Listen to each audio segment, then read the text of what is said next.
나폴레옹은 워털루 전투에서 패배하고 세인트 헬레나 섬으로 유배를 가면서 1821년에 굉장히 비참하게 생을 마감했습니다. 그러나 여전히 사람들은 나폴레옹을 기억하고 있고 나폴레옹을 기리고 있죠. 물론 좋은 쪽만은 아닙니다. 그에 대한 비판도 당연히 존재하죠. 그럼에도 불구하고 모든 사람들이 나폴레옹을 이야기하는 이유는 무엇일까? 아직까지도 그를 기억하는 이유는 무엇일까? 그가 굉장히 중요한 유산을 저희에게 남겼기 때문입니다. 나폴레옹이 아들에게 남긴 유언에 이런 대목이 있습니다. 자기는 유럽을 군대로 강하게 다스릴 수밖에 없었지만 오늘날의 유럽은 이제 힘이 아니라 설득해야 된다는 거죠. 그러면서 이렇게 얘기합니다. 나는 소멸해가는 혁명을 살려냈고 혁명이 저지른 죄악을 씻었으며 영광으로 빛나게 했다. 이건 굉장히 중요하죠. 혁명은 1799년 당시에 나폴레옹이 권력을 잡을 때쯤에는 사실상 소멸해가고 있었던 게 맞았거든요. 그러나 나폴레옹은 그 혁명을 지켜냅니다. 그리고 그 혁명의 정신을 프랑스와 유럽에 심었죠. 그 새로운 사상, 혁명 사상. 나폴레옹은 이렇게 얘기합니다. 이 사상은 절대 돌이킬 수 없는 것이다. 그래서 아들한테 부탁하죠. 내가 씨앗을 뿌렸으니 네가 가꾸어서 잘 기르기를 바란다. 그러나 아들은 아버지가 아니었습니다. 아들은 결국 아버지의 사상을 가꿀 능력과 기회를 갖지 못했습니다. 그러나 중요한 건 나폴레옹이 혁명 사상을 유럽에 뿌렸고 그리고 그 사상이 절대 돌이킬 수 없는 것이라는 것을 알았다는 겁니다. 실제로 1815년 이후에 수많은 권력자들이, 수많은 왕들이, 수많은 귀족들이 나폴레옹의 성과, 프랑스 혁명의 성과를 되돌리고 가두려고 굉장히 노력했습니다. 그러나 그들의 모든 시도는 실패했고 세상은 오늘날 나폴레옹이 예언했던 대로 됐습니다. 그 새로운 사상은 무엇일까? 제일 중요한 건 자유입니다. 그리고 평등입니다. 그리고 재산권입니다. 이제는 개인의 재산이라는 것이 왕이라든지 교회라든지 사회가 좌지우지할 수 없는 절대적인 권한이 되었다. 그것도 프랑스 혁명의 굉장히 중요한 가치이고 성과입니다. 이 새로운 사상을 지키고 전파하기 위해서는 프랑스의 혁명을 지킬 필요가 있었습니다. 그 혁명 사상이 지켜지지 않는다면 외부로 나가는 것 자체가 불가능했겠죠. 그러나 1799년에 나폴레옹이 권력을 잡기 이전에 프랑스의 혁명은 실질적으로 소멸되어 가고 있었습니다. 내부에 있는 권력은 그 총재 정부는 너무나 부패하고 무능했죠. 혁명의 정신은 다 사라졌습니다. 그리고 외부에서는 수많은 국가들이 프랑스를 향해서 전쟁을 벌이고 있었죠. 전쟁에서 프랑스가 졌다면 당연히 혁명 정신은 사라졌을 겁니다. 그 당시 프랑스에 제일 중요했던 두 가지, 안정적인 정부 그리고 그 정부를 지킬 수 있는 군사적인 힘, 그 두 가지를 나폴레옹은 가져다 줬습니다. 그럼으로써 1789년에 시작된 혁명 정신, 혁명의 유산은 수호됐습니다. 그게 나폴레옹의 정말로 중요한 업적이죠. 그리고 그는 그 유산을 유럽 전체로 전파했습니다.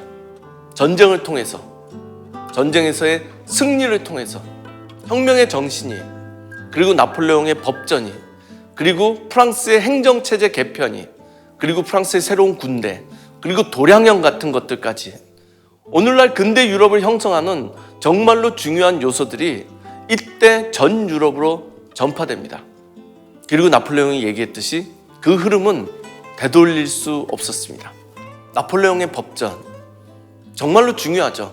법이란 게 우리한테 얼마나 소중합니까? 나의 자유를 지키고 나의 권리를 지키고자 하는 가장 근간에 법이란 게 있습니다. 나폴레옹의 법은 옛법을 대체했습니다. 나폴레옹의 무덤인 앵발리드에 가면 그 무덤을 중심으로 나폴레옹이 이뤘던 10가지의 업적이 표현되어 있습니다. 부조로. 그 중에 제가 제일 좋아하는 게 바로 법정과 관련된 부분입니다. 거기에서 나폴레옹은 마치 본인이 대단한 신인 것처럼 자신의 법을 떠받들고 나머지 법들을 다 발로 밟고 있습니다. 기존에 존재했던 모든 법을 이겨서 나폴레옹의 법이 새로운 세상을 만들었다. 맞는 말입니다. 기존의 유럽에 존재했던 수많은 예법을 대체하고 보충했습니다. 그때 대체된 사라진 법들은 교회법입니다. 각국에 있는 교회법, 모든 교회가 갖고 있었던 법들, 그리고 로마법, 그리고 또 교황청이 갖고 있었던, 그리고 각 지역의 관습법, 그리고 지방법, 이런 모든 것들이 사라지고 이제 나폴레옹의 법전을 토대로 새로운 근대법들이 탄생하기 시작합니다. 그 민법은 이렇게 나폴레옹의 승리와 함께 전 유럽으로 전파됐습니다. 그러나 나폴레옹이 지고 난 다음에, 나폴레옹이 유배된 이후에 구체제를 지키려고 하는 반동의 시절이 있었습니다. 모든 혁명과 변화에는 저항이 있고 그 저항은 나름대로 성공을 거두기도 합니다. 1815년부터를 비엔나 체제 혹은 빈 체제라고 하는데, 그 체제를 설계한 사람은 당시 오스트리아 제국의 수상이고 권력자였던 메테르니히라는 사람입니다. 그 사람은 나름 굉장히 체계를 잘 짰어요. 누가 가장 혁명을 두려워하는가? 누가 가장 혁명을 싫어하고 혁명의 전파를 막으려고 했을까? 바로 세 나라였습니다. 프로이센 왕국, 오스트리아 제국, 그리고 러시아 제국. 그들은 신성동맹이라는 걸 맺습니다. 동맹은 1830년까지밖에 존재하지 않지만 그 이후에도 1848년까지 끊임없이 어떤 형태로든 존재하게 됩니다. 유럽의 구체제를 지키려고 하는 나폴레옹과 프랑스 혁명이 만들어낸 새로운 사상과 체제를 거부하는 그 중심에는 오스트리아가 있었습니다. 그러나 이미 이때쯤이 되면 오스트리아의 힘은 굉장히 약화되어 있었죠. 실질적으로 오스트리아가 중심의 역할을 하고 그 오스트리아를 군사적으로 지원하는 일은 마지막에 프랑스에게 결정적인 타격을 가했던 러시아였습니다. 오늘날 관점으로 보면 가장 올드하고 가장 후진 시스템을 갖고 있었던 두 나라가 나폴레옹의 체제를 붕괴시키고 지켜내려고 했던 겁니다. 그러나 쉽지 않았죠. 1815년 이후에 만들어졌던 왕정 복권은 루이 18세와 샤를 10세라고 하는 왕을 낳았지만 1830년에 새로운 혁명을 통해서 그 체제는 무너집니다. 새로운 왕, 루이 필립이라고 하는 오를레앙 왕가가 등장하죠. 그는 프랑스 왕들의 먼 친척이었지만 아버지 때부터 굉장히 자유주의적인 경향을 갖고 있었고 시민들과 공화정에 나름 매력을 가지고 있는 사람이었습니다. 비록 그가 공화정을 만들어내진 않았지만 그를 사람들은 시민의 왕이라고 불렀습니다. 그렇지만 국민들은 그 시민의 왕조차도 받아들이지 못했습니다. 왜? 왕이었기 때문에. 1848년이 되면 파리를 중심으로 해서 전 유럽의 주요 도시에서 혁명이 일어납니다. 어떻게 보면 프랑스의 혁명을 다시 재현하려고 하는 그런 움직임이었죠. 그때 혁명이 일어나지 않은 국가는 딱 두 부류입니다. 러시아, 스페인, 포르투갈. 유럽에서 가장 뒤처진 국가들, 혹은 영국처럼 가장 앞서 있는 나라들, 굳이 그런 혁명이 필요 없는 나라이거나 그런 혁명조차 꾀할 수 없는 정말로 구시대적인 나라들을 제외하고 대부분의 국가에서 거대한 혁명의 불길이 일었습니다. 물론 그 혁명이 다 성공하지 못했죠. 1848년 혁명은 프랑스 혁명의 혁명을 가져옵니다. 프랑스 혁명은 어떤 혁명을 가져왔을까? 바로 인민주권이라고 하는 개념입니다. 주권, 나라의 권력, 통치의 토대는 백성에게 있다, 인민에게 있다, 국민에게 있다라는 그 사상, 그리고 그 사상을 실현하는 가장 중요한 단위로서의 민족주의.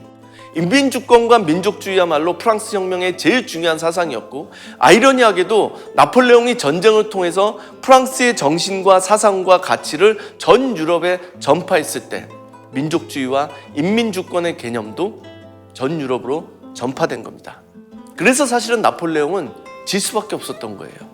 나폴레옹 3세는 1848년 그 혁명 끝에 대통령이 됐고, 자기의 삼촌과 똑같은 방식으로 투표를 통해서, 쿠데타를 통해서 그는 프랑스의 황제가 됐습니다. 나폴레옹 3세라고 하죠. 나폴레옹 3세 시절에 정말로 중요한 유럽의 변화 두 가지가 있었습니다. 그건 바로 독일과 이탈리아의 통일이라는 거죠. 독일의 통일을 가져온 사람은 비스마르크, 이탈리아의 통일을 가져온 중요한 인물들이 여러 대 있는데 그중에 정치적으로 행정적으로는 카보르라고 하는 사람이 있는데 이 사람들보다 더 중요한 역할을 어떻게 보면 나폴레옹이 해낸 겁니다. 왜? 민족주의의 정신을, 인민주권의 정신을, 그리고 행정체계 개편을 이미 그 전에 분열된 독일에, 분열된 이탈리아에 전파했기 때문에, 특히 민족주의가 가져온 정말로 중요한 19세기 유럽의 변화였던 독일 통일에 대해서 한번 볼까요? 이게 지금 1648년 베스트팔렌 조약이라는 게 맺어졌을 때 독일 신성로마 제국의 모습입니다. 큰 나라도 있죠. 오스트리아 같은, 브란덴부르크 같은, 바이에른 같은. 그러나 독일은 300여 개에 달하는 작은 국가들, 도시들, 군주국들로 나눠져 있었습니다. 이 나라가 어떻게 통일될 수 있었을까? 1815년에 나폴레옹이 패배한 이후에 독일의 지도를 보면 약 38개의 왕국으로 줄어들어 있습니다. 300개나 되는 어떻게 보면 주권 국가가 38개로 줄어든 겁니다. 그 역할은 비스마르크가 한 게 아닙니다. 독일인들이 한 게 아닙니다. 나폴레옹이 한 겁니다. 300개를 하나로 뭉치게 하는 것은 정말 어렵지만 38개를 하나로 통일하는 것은 훨씬 쉬운 작업이겠죠. 그때 독일인들은 또한 민족성이라는 것도 자각하게 되죠. 이런 과정을 거쳐서 1871년이 되면 비스마르크는 덴마크, 오스트리아, 프랑스와의 전쟁 끝에 중부 유럽에 독일이라고 하는 거대한 제국을 만들어냅니다. 그날 이후로 지금까지 유럽의 지배자, 유럽 대륙의 중심 국가는 언제나 독일이었습니다. 좋은 의미였던 나쁜 의미였던 이런 유럽의 변화, 이런 국가 체제의 변화, 이걸 통한 전 세계적인 변화는 결국은 프랑스 혁명의 유산이었고 그 프랑스 혁명을 지켜내고 전파시켜서 오늘날의 세상의 변화로 연결시킨 것이 바로 나폴레옹이라는 사람의 업적입니다. 근대는 그렇게 정치적으로는 프랑스 혁명을 통해서, 경제적으로는 영국의 산업혁명을 통해서 일어나죠. 왜 우리는 혁명과 나폴레옹을 하나로 동일시할까? 혁명이 없었다면 나폴레옹 같은 존재 자체가 태어날 수가 없는 거죠. 그가 없었다면 프랑스 혁명은 지금과 같은 형태로 살아남아서 우리가 알고 있는 형태로 세상을 바꾸고 기여하지 않았을 것이다. 결국 많은 사람들이 나폴레옹과 혁명을 하나로 보고 함께 공부합니다. 지금이야말로 새로운 혁명의 시대라고 많은 사람들이 이야기합니다. 경제적으로 4차 산업혁명을 떠나서 사회적으로 국제정치학적으로도 지금 지구는, 우리가 살아가고 있는 행성은 새로운 혁명의 기로 앞에 서 있습니다.